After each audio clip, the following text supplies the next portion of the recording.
A lot of major computer manufacturers have announced environmental policies and products in the last 12 months. This has been in response to consumer demand for products that have less impact on the environment. A major factor is how much power electronic devices use. A couple of weeks ago, VIA sent me a VIA PC3500 motherboard. It's the latest in their PC1 staple of boards. VIA asked for my input on building a low-powered system based around this board.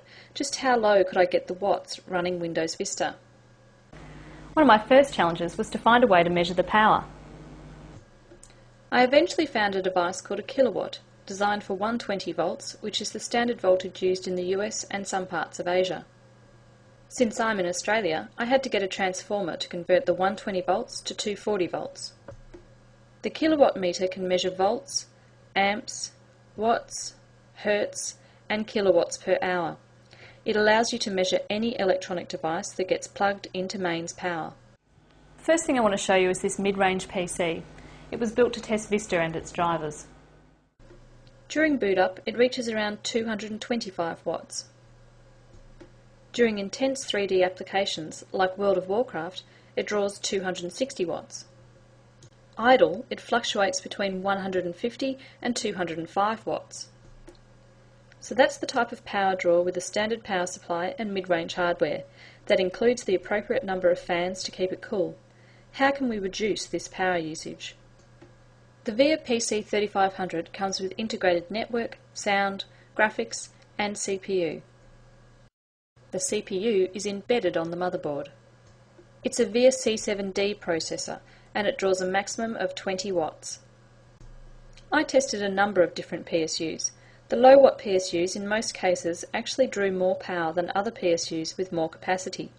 The wattage labelled on a PSU indicates the maximum amount of wattage it can supply.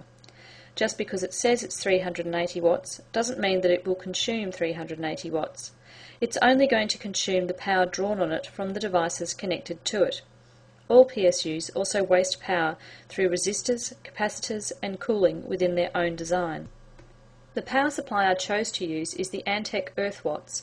It's more than 80% efficient at 20, 50 and 100% load. It has received the 80 Plus certification. This particular PSU, compared to every other one I have in my office, reduced the power drawn by the system by up to 20 watts. When building this system, I considered the practicality and price. Laptop hard drives and solid-state drives do suck down less power than SATA or PATA, but they are a lot more expensive and it means the overall design of the system cannot fit into a normal case. Choosing a mid-level hard drive does save you overall power. The difference between a 7200 RPM SATA drive and a 5400 RPM PATA drive was 6 to 10 watts constant power draw.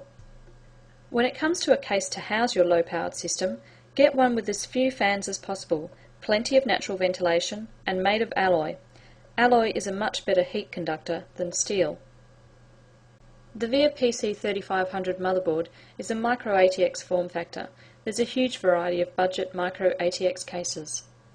Building a VIA-based sub-60 watt PC is really straightforward. Install the VIA PC3500 motherboard. Optical drive. 3.5 inch 5400 RPM PATA hard drive, an efficient PSU, 1 gig of RAM, make the cables neat to assist with airflow, plug in the mouse, keyboard and monitor, and finally the power. I previously installed Vista on this system when I was testing all of the components out of the case. During my tests, the system has had a maximum power spike of 58 watts during boot up. When it's idle, it sits under 40 watts. The CN896 chipset features VIA Chrome 9 HC integrated graphics, which has received the Windows Vista Basic logo. The graphical interface Aero does not run. The Vista Basic GUI runs instead, and Vista is quick, smooth and responsive. Running Windows Vista's performance test, power consumption doesn't go over 50 watts. In fact, the only time during system use that I have seen the system go over 50 watts is when it's playing a DVD.